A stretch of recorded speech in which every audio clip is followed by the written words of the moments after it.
There's a large stage set up here, which I assume is for Chinese New Year.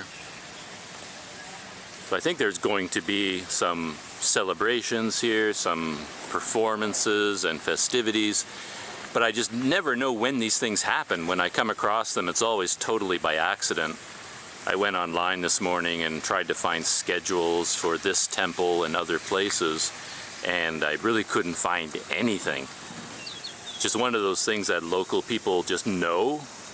They know when these things happen, and me, being a dumb tourist, you know, it's just a happy accident when I find it. From that point of view, I honestly didn't know whether the temple would be busy at 8:30 in the morning, which is when I arrived here, or totally empty. You know, I just didn't know. Maybe all the activities happen early in the morning, maybe they happen in the afternoon. I don't know.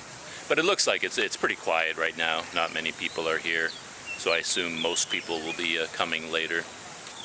I just noticed these are paper cutouts, and they have floodlights at the base of them, so they must be quite beautiful at night. So it would probably be a good idea to come here at night as well to see the whole temple lit up. Wow, they have so many of them lined up here. It must be gorgeous. I really would like to see it at night.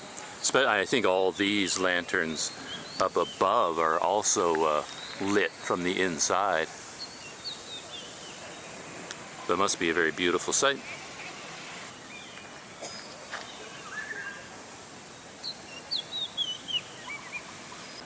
I'm guessing that in this screen that they are picking mandarin oranges. I know that mandarin oranges are also considered a lucky fruit, and they are eaten at Chinese New Year as well.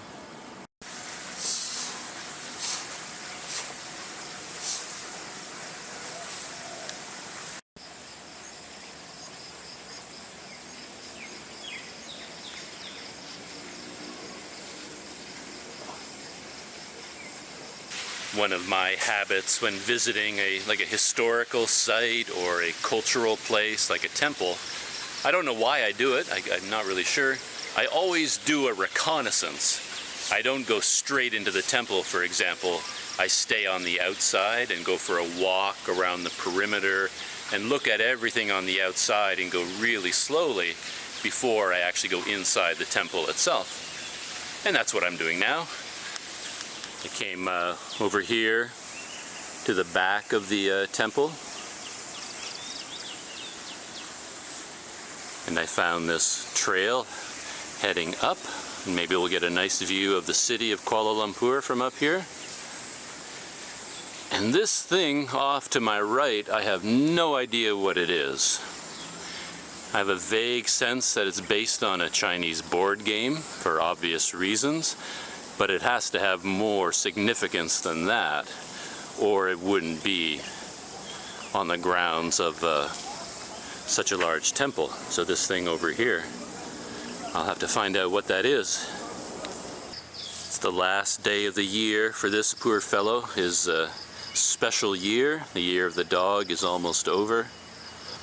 I can't remember all the traits associated with dog people, but it is interesting that a lot of these traits that you read are actually associated with the animal itself. For example, a dog is considered to be a very loyal animal, loyal to its human family.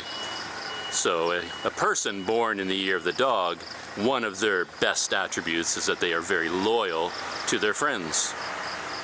And this idea of animal attributes extends even to time.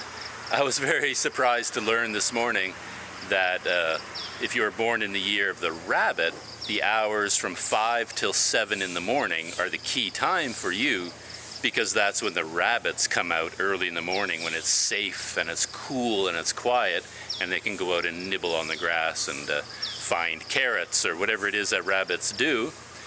And I had to smile at that because, in fact, this morning I woke up at 5 o'clock in the morning, as I almost always do, and from 5 to 7 is really the key hours of the day for me. So yeah, rabbit right here. I'm a rabbit. Except I really don't like carrots. I can't stand carrots.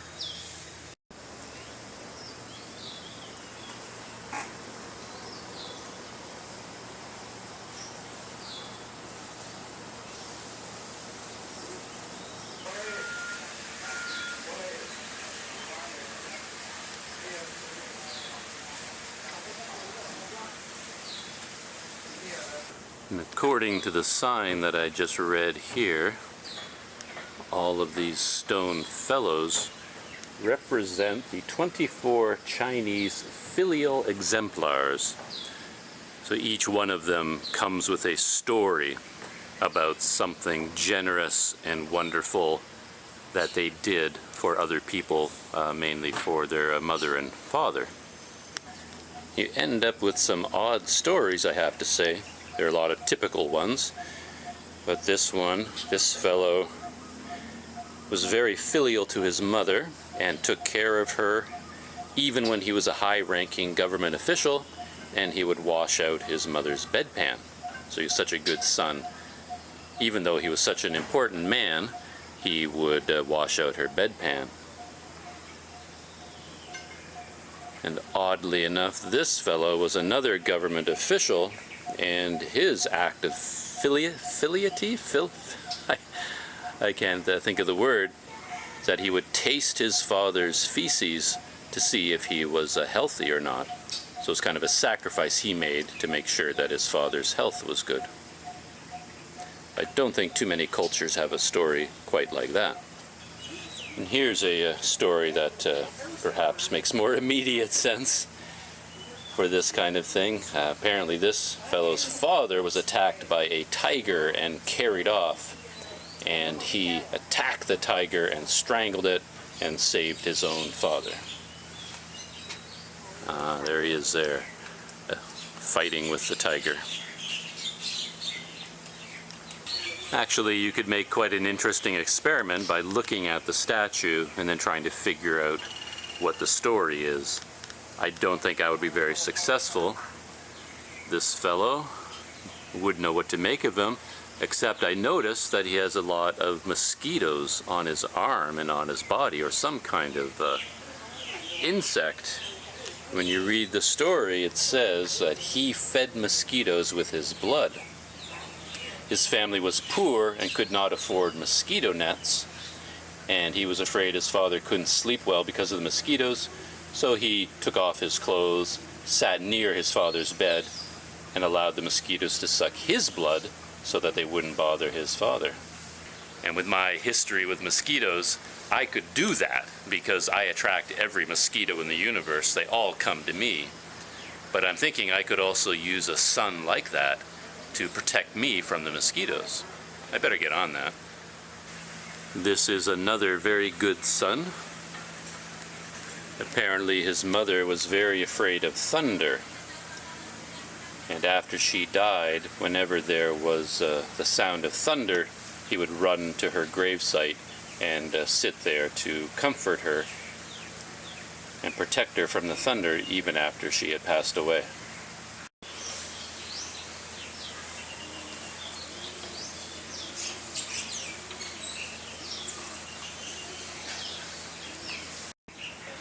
And it seems that you don't have to protect your parents from tigers in order to make this list.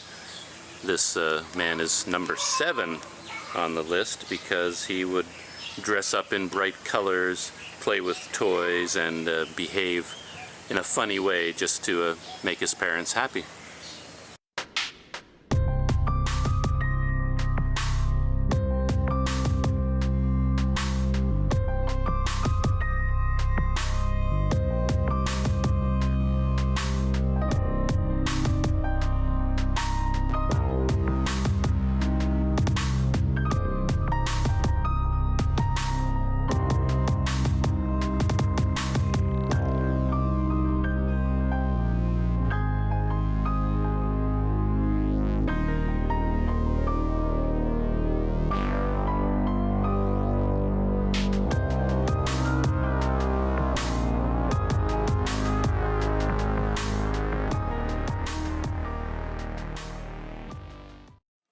Just realized after all that talk about the zodiac animals, the rabbit and the pig and the dog, they have statues of all of them down there.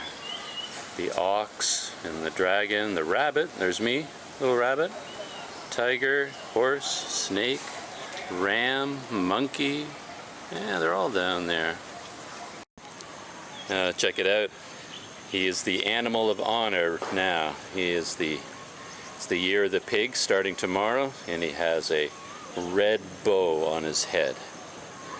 And there's the beautiful city of Kuala Lumpur from Thean Hou Temple.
Time for an update. I'm still at the Thean Hou Temple.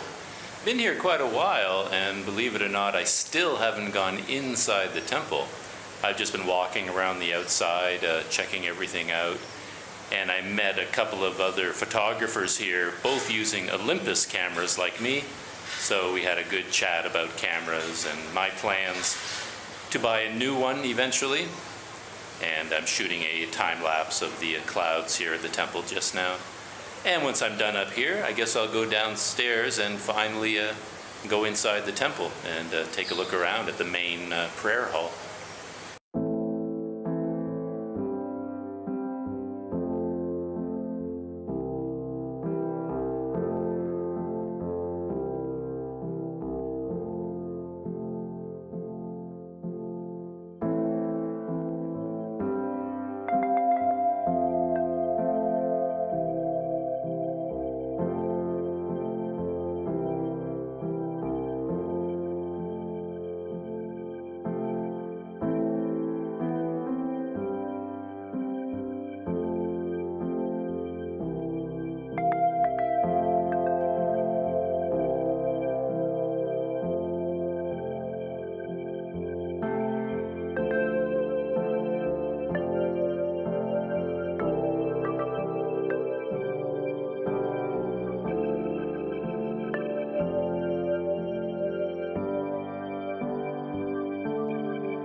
Time for another update on my visit to the Thean Hou Temple.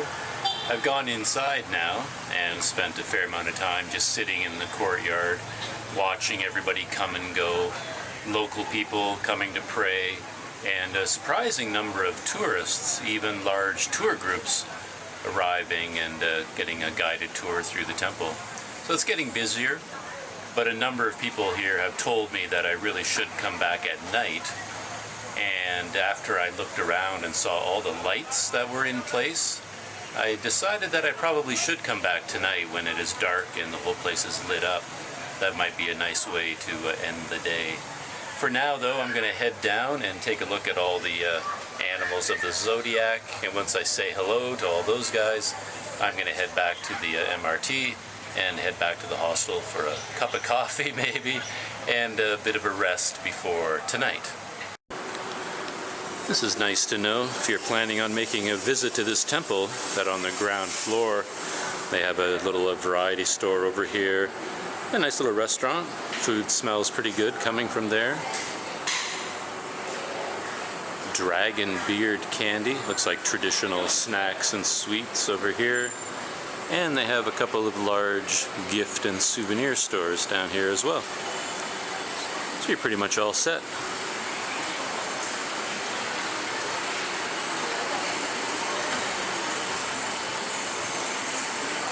And now that it's getting later in the day, the sun is starting to beat down.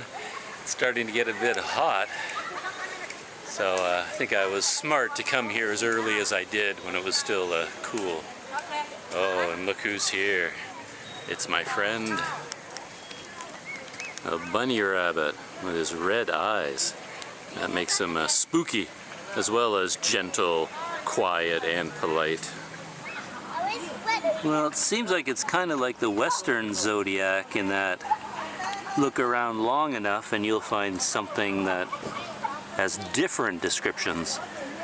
Here the rabbit is described as cautious, fortunate, amicable, ingenious, liberal, conscientious, artistic, overgenerous, temperamental, love of tranquility and comfort, reticent. I don't know, that's not really a description I would apply to myself. One or two of them, I suppose, but certainly not all of them as a package deal. So what's up with that, rabbit? What are you exactly? You've got a lot of adjectives there. Now I don't know if I'm a rabbit or not. I still like you though. You're my buddy. Don't worry. And perhaps the average person would love to be a tiger. Who wouldn't want to be a tiger? And what is the tiger? Of course, the tiger is brave, bold, optimistic, impulsive, humorous, frank, generous, tenacious, and responsible. He's got it all, the tiger. He gets all the good ones. What do you say, tiger? Are you really that great? And here we have the horse. I wonder what attributes the horse comes with. I think it probably the obvious ones. Graceful, yeah, that makes sense. Kind, friendly, smart, reliable, disciplined, adventurous, and self-centered. Again, that's kind of a mixed bag. Not quite sure how all those would fit together in a single human being. And now the monkeys. I already read the sign, and I have to say I'm kind of surprised at what they say about the monkey. Not quite what I would expect. It says the monkey is fascinating, intelligent, confident, prudent, honest, creative. I don't know. When I think of a monkey, though most people think mischievous, you know, acting like a monkey, kind of crazy and playing tricks on everyone. But none of that is in this description here in the Chinese Zodiac. It's a pretty nice set of attributes there. Wouldn't mind being a monkey. And here is our friend the dog. He almost has kind of a jackal, hyena kind of look to him. Not like a German Shepherd. Rooster. What do you want to bet? Something about the rooster has him getting up early in the morning.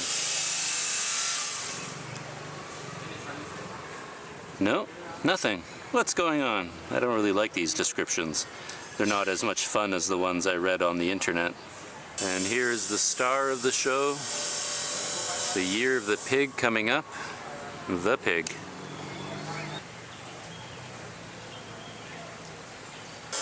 And here is the ram. What are the ram's qualities? Honest, diligent, pragmatic, confident, sensitive, intelligent. Everything is good. I think all of these descriptions have been censored to remove all the bad traits. You guys have to have at least one bad trait, right? Aren't rams supposed to be kind of stubborn, butting heads with people all the time? I don't see that in your description. I almost forgot about this guy. I thought it was a mouse at first from a distance, but it's actually the rat. And according to the sign, yeah, he's all kinds of good things too. Sociable, stable, competitive, intelligent, pragmatic. I don't know about these descriptions. And here's the king of them all, perhaps, the dragon.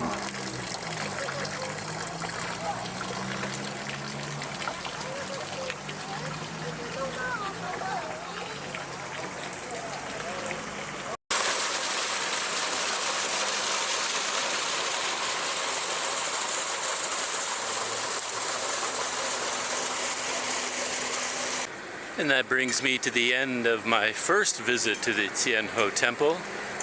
I really think I'm going to come back tonight. I want to see it when all the lights are up. But for now, it's time to head back to the Bangsar MRT station, or LRT station, I guess, and head back to Chinatown, get some lunch, have something to drink, and maybe sleep for a couple of hours this afternoon, and come back for Chinese New Year's. I wonder if I can make my return trip by hyperspeed. If I snap my fingers, will I suddenly be back here at night? And I'm here, hyperspeed, back at the Thean Hou Temple, 7:30 at night, and it's not quite fully dark yet, but you can see the temple is all lit up, and I'm told that there will be performances and activities on this stage all night long, culminating in a big fireworks show right at midnight. So let's go for a walk around Thean Hou Temple at night.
It's time for an update and a goodbye for today.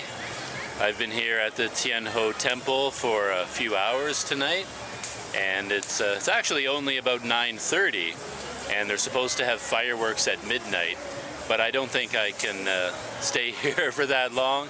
It's time to head back to the hostel after an amazing day here at the temple on Chinese New Year's Eve. I guess there's 2.5 hours left of the Year of the Dog, so I hope all the dogs out there are enjoying themselves, and tomorrow the Year of the Pig begins. Thanks for coming with me to Thean Hou, and I will see you in the next video.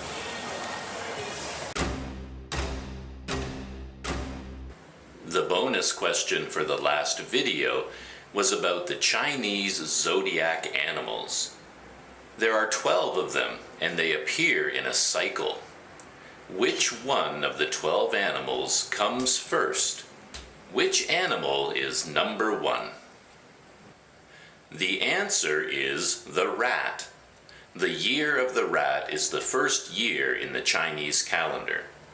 There are many different versions of how this happened, but the story I like is that the Jade Emperor held a race to see which of the animals would be in the Chinese zodiac. At the end of the race, the animals all had to cross a river. Now the rat and the cat were good friends, and the rat said to the cat, "Let's climb onto the back of the ox and ride across the river on the ox," because they knew that the ox was a strong swimmer. The cat said okay, and the ox agreed as well because he's a good-hearted animal. But as they were crossing the river, the rat pushed the cat into the water, and when the ox got to the other side, the rat quickly jumped off and ran to the finish line and came in first. And that's why the rat is the first animal in the Chinese zodiac. And that's also why cats don't like rats, and they hunt them until today. The bonus question for this video is also about the zodiac animals. The dog is the best swimmer of all the animals, so why didn't the dog win the race and become the first animal in the Chinese calendar? Put your answer in the comments below. Answer at the end of the next video.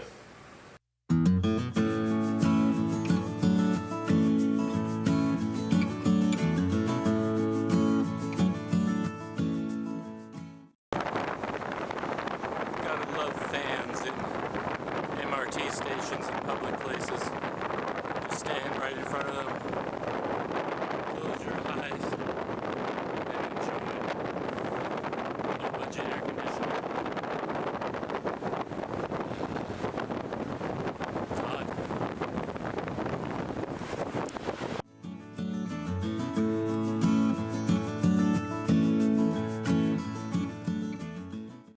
Travel tip 20 is to learn how to use all the features of Google Translate on your phone. Most people know how to use Google Translate. You just type in a word and it tells you the meaning of that word in other languages. But what a lot of people don't know is that Google Translate has a lot more features than that. You can use the phone's camera to point it at words on a piece of paper or on a sign, and Google Translate will automatically translate the words in that sign.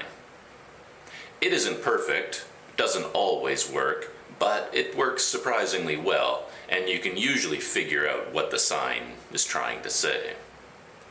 Another feature it has is that it has powerful audio translation. I've used my phone to have long conversations with people in other countries. I speak into the phone in English, it speaks to the other person in Bahasa Indonesia, that person speaks Bahasa into the phone and it speaks English back to me. It's a long and tricky process, but you can actually sit down with anyone from any country in the world now and have a conversation with them through your phone. It's a great feature, and if you learn how to use all the features in Google Translate, it can really help you on your trip.